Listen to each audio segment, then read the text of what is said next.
cierto? Agustín Cueva, Manuel Agustín Aguirre y Bolívar Echeverría tienen su enfoque, ¿no es cierto?, su comprensión y su influencia en términos de incorporar en el desarrollo de cada uno de ellos el pensamiento marxista.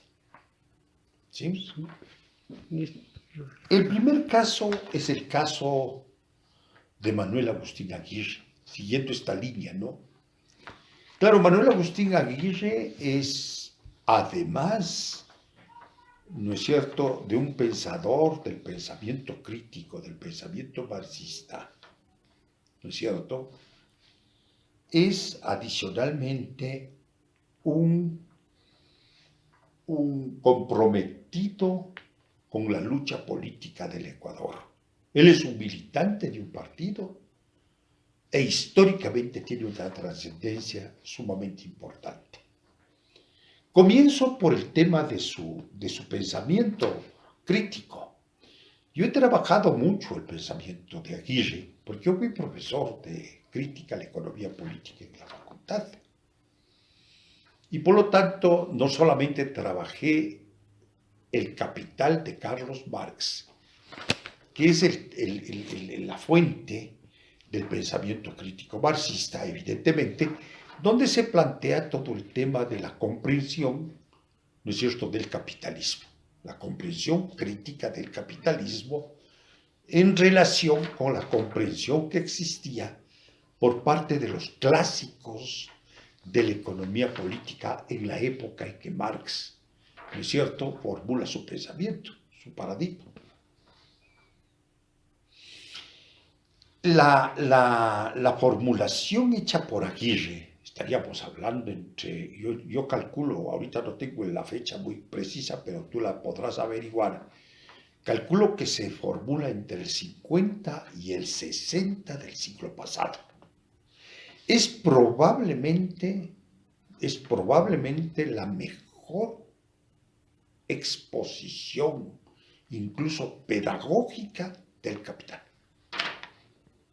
Hay cosas del Capital que yo he podido acceder y comprender a través precisamente del pensamiento de Manuel Agustín Aguirre, que tiene un libro que antes venía en 3 tomos, no sé cómo sale en la actualidad, entiendo que estarás buscándolo, en un libro que se llama Las historias de las doctrinas económicas.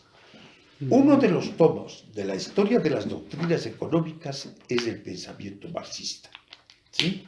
Y allí está formulada con gran destreza expositiva, está formulada el pensamiento, la economía, digamos, la comprensión económica de Carlos Marx, que viene a través del Capital. Vale decir, ahí estudia la mercancía, la acumulación, la reproducción ampliada, la renta de la tierra, de lo que me puedo acordar, pero que sucesivamente vos puedes encontrarle en la cuestión. Pero primera cosa, desde ese punto de vista, no solamente que es un destacado pensador en términos de difusión del pensamiento de Marx del Ecuador, sino de América Latina. Estamos hablando del 40, del 50. ¿Cuál es de todas maneras cabe decir, ¿no es cierto?, que el pensamiento, además, pues voy a referirme a los otros casos, el pensamiento de Aguirre, perdón, es un pensamiento muy en la línea de lo que en ese entonces se hacía con el pensamiento de Marx. Era un marxista, socialista, que hacía pues el tema del pensamiento desde la óptica que la gente marxista sí en el mundo y en América Latina, pero con esta significación, llamemos de difusión y sobre todo pedagógica. Pedagógicamente es un libro extraordinario. Yo siempre les decía a los estudiantes y diría todavía, si quieren saber qué es el Capital, vayan al tomo respectivo de Manuel Agustín Aguirre, pensamiento crítico. Pero claro, Aguirre no es solamente eso, ¿no es cierto?, sino que tiene dos cosas más, anoto yo. Incluso estamos pensando hacer un homenaje, porque Manuel Agustín Aguirre es el fundador de la Facultad de Economía, esta facultad en la que estamos el otro día. Y la Facultad de Economía cumple 70 años. Él la fundó y entonces se tomó la decisión y me pidieron a mí junto con otro profesor, ya no soy profesor, yo soy jubilado, que preparáramos una propuesta de homenaje a Aguirre. Y en la propuesta de homenaje a Aguirre estaría el pensamiento crítico en los términos que te acabo de plantear. Un segundo elemento que sería la participación de él en la gloriosa del 44. La gloriosa del 44 fue esa famosa revolución que se dio en ese año en contra de un presidente Arroyo del Río, presidente autoritario, y entonces Aguirre encabeza como dirigente del Partido Socialista la presencia en esa llamada Revolución del 44 y llega a ser el presidente de la Asamblea Constituyente. Como presidente de la Asamblea Constituyente, el otro gran aporte, él formula la Constitución de 1945, que es la Constitución más acabada, más progresista, más completa. Ha pasado el tiempo y evidentemente hay falencias que se han dado en el Ecuador. Es un paradigma constitucional. Entonces porque además no hay que olvidarse que Aguirre en primer lugar es abogado. Como abogado funda la Facultad de Economía, él no es economista, ¿no es cierto? Pero se encamina en esta línea de pensamiento.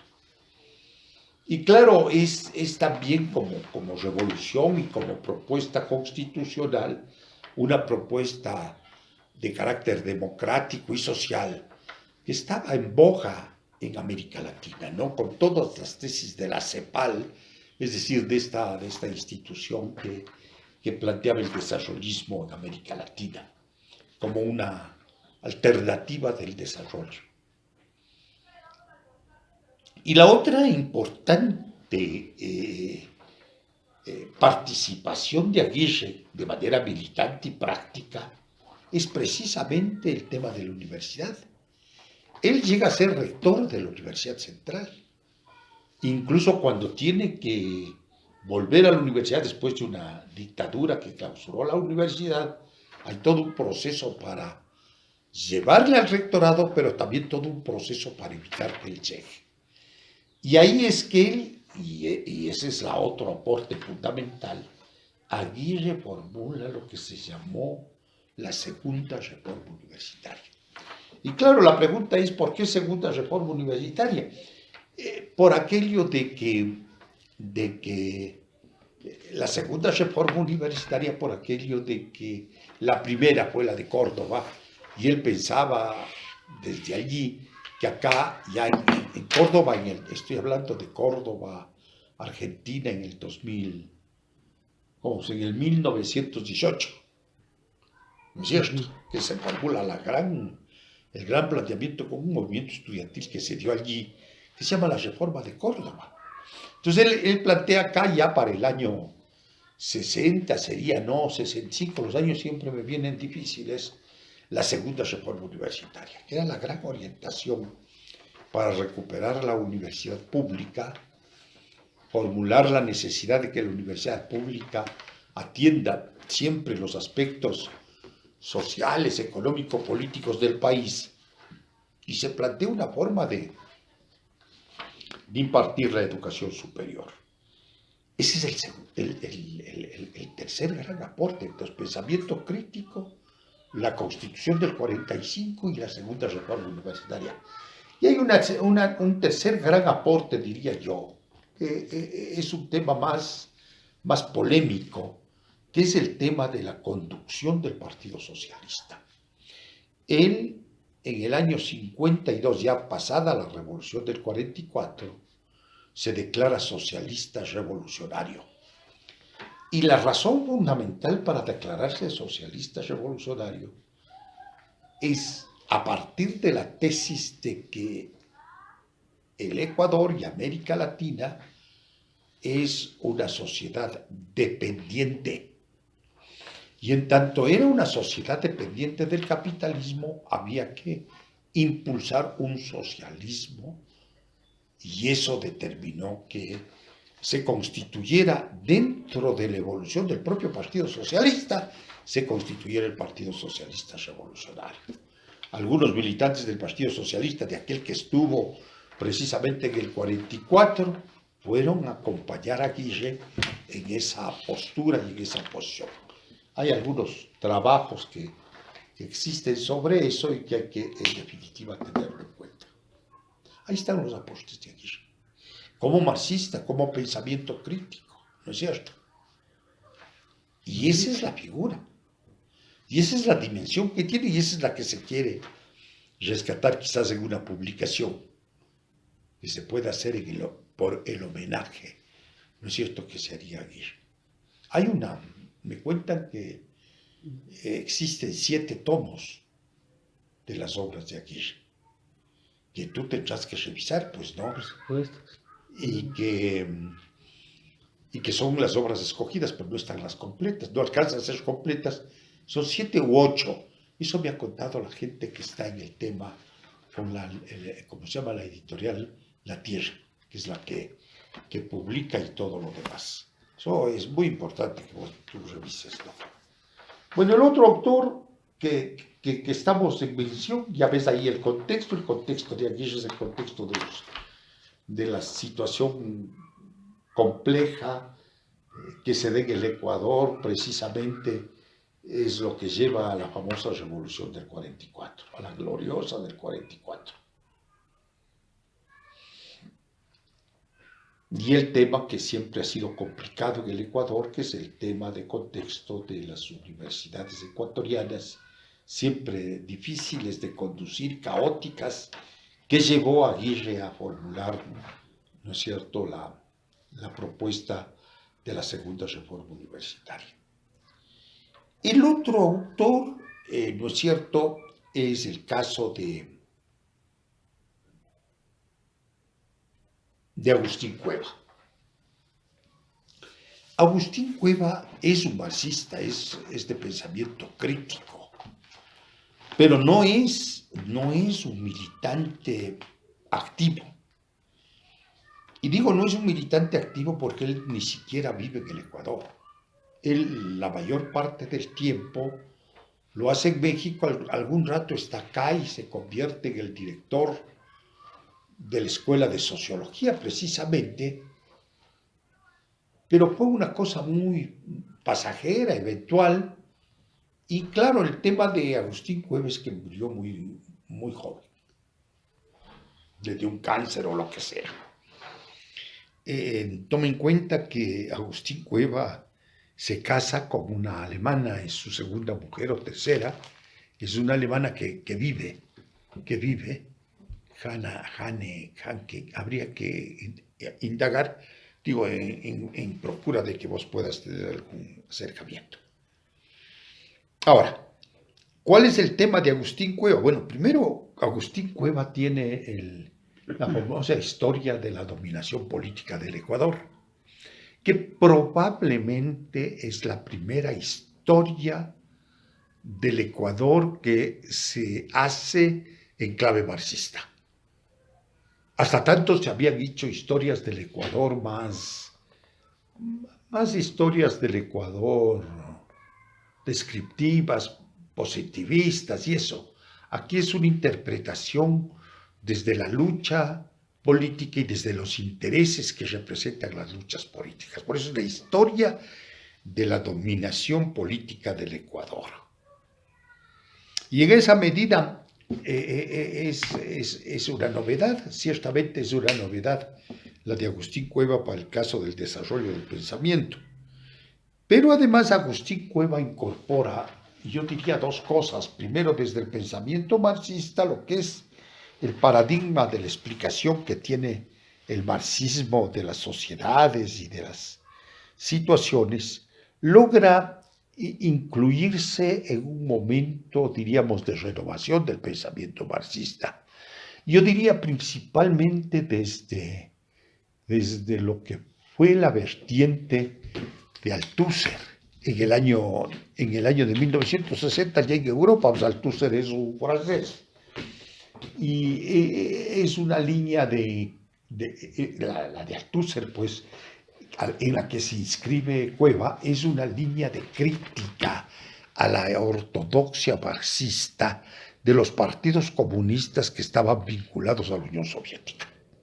Y en esa medida él logra rescatar el marxismo en una línea que no era esa clásica, ortodoxa, determinista que tenían los partidos comunistas, sino una interpretación más equilibrada, llamemos, y más dialéctica respecto a la comprensión de las sociedades y de la evolución de las sociedades históricamente hablando.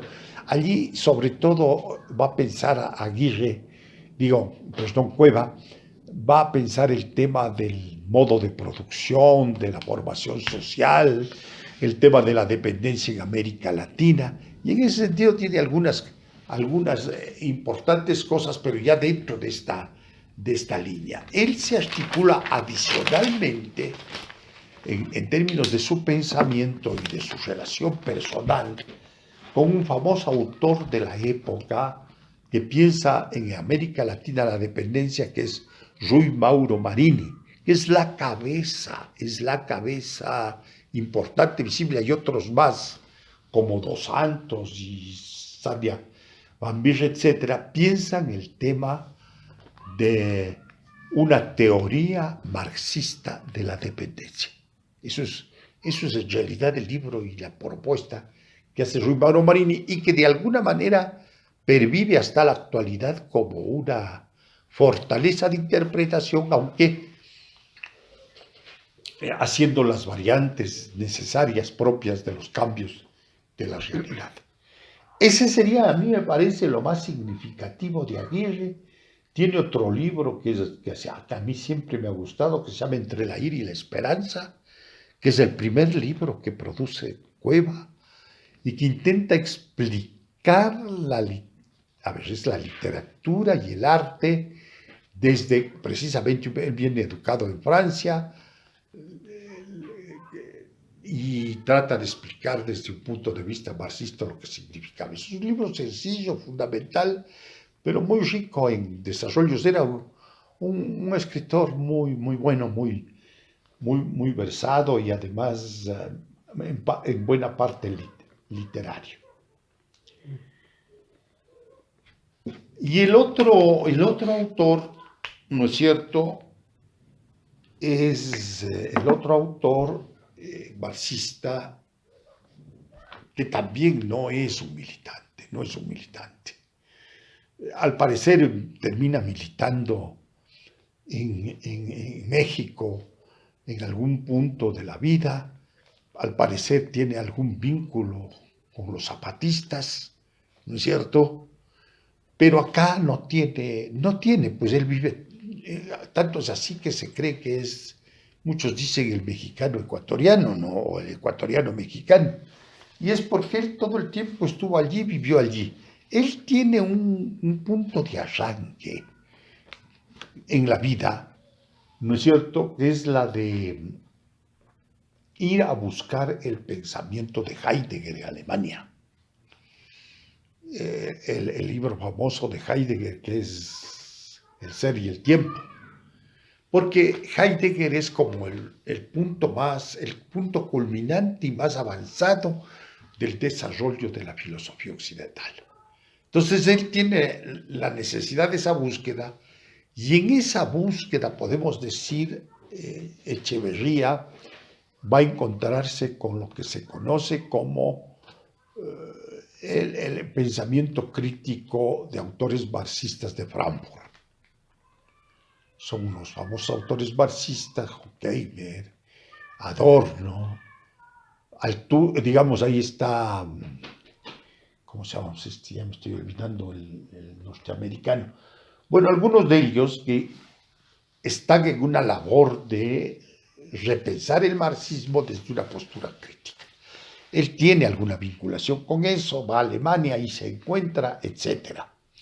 Pero fundamentalmente él hace un trabajo, se regresa a América Latina, va a México y se instala allí y ahí hace su trabajo. A mí me parece que él es potentísimo, Bolívar Echeverría potentísimo en su formulación original, que es el pensamiento crítico de Marx. Tiene un famoso texto que es asimismo el Capital, pero reflexionado desde el punto de vista de él, filosófico, crítico.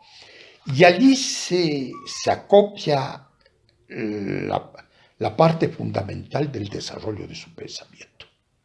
Eso creo que es de las cosas más importantes, que es lo que permite fecundar el desarrollo posterior, porque es prácticamente el primer libro que saca. Después, ¿cómo se llama? Después Bolívar Echeverría va a tener muchos escritos, pero escritos pequeños, cortos, filosóficos, sobre distintas cosas del desarrollo de la vida política, social y más. ¿No es cierto? Pero todas ellas se hacen sobre la base de esta influencia, de este punto de partida fundamental.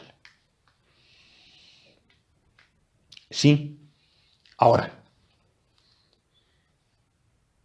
él tiene un desarrollo adicional que a veces no se lo suele ver con claridad, que es el desarrollo teórico de la cultura. Él se dedica a un tiempo más o menos importante a estudiar la cultura. Y yo diría, llega a dos conclusiones para mí fundamentales. Una primera, a entender que entender la cultura como valores, como costumbres, como modos de ser de los pueblos, ¿no es cierto? Es determinante en la vida social. Al extremo que incluso uno puede pensar que se aleja con esa formulación del pensamiento marxista, que más bien va a plantear que lo determinante es la economía. Pero no, él hace, por ahí tengo yo el rasgo es el escrito en el que él formula eso, una primera cosa. Y segundo, que quizás es más importante que lo primero, después de haberse metido en una onda en la que no se metían mucho los marxistas y era siempre un campo vedado, plantea la comprensión de la cultura barroca de los latinoamericanos. O sea, él hace toda una comprensión de la cultura moderna y llega a la conclusión de que la cultura moderna, ¿verdad?, es la cultura barroca, una cultura moderna barroca, que no es otra cosa que interpretar el desempeño, la conducta de los latinoamericanos, sobre todo de los indios, como una suerte de actuación que combina la sumisión pues al español, a la cultura española y más, con la respuesta, la rebelión. Es decir, hay un... Y entonces ahí se forma un pensamiento barroco.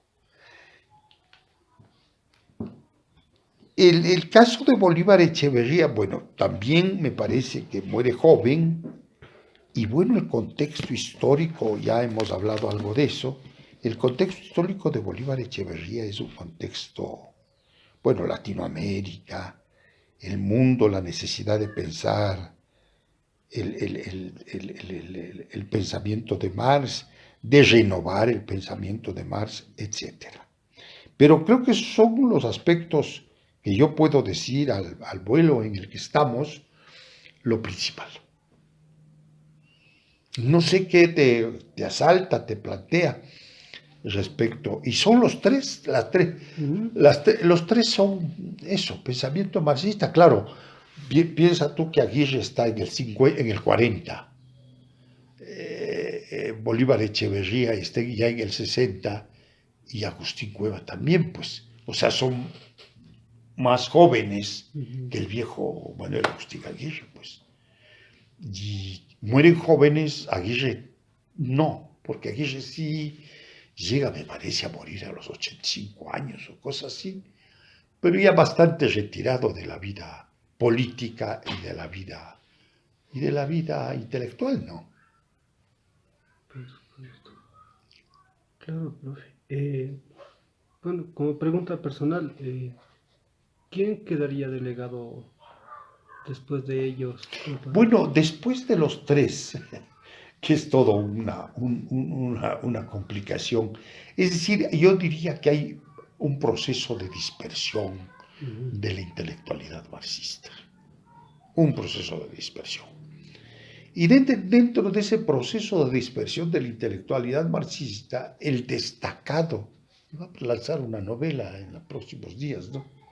Es Alejandro Goriano, ciertamente.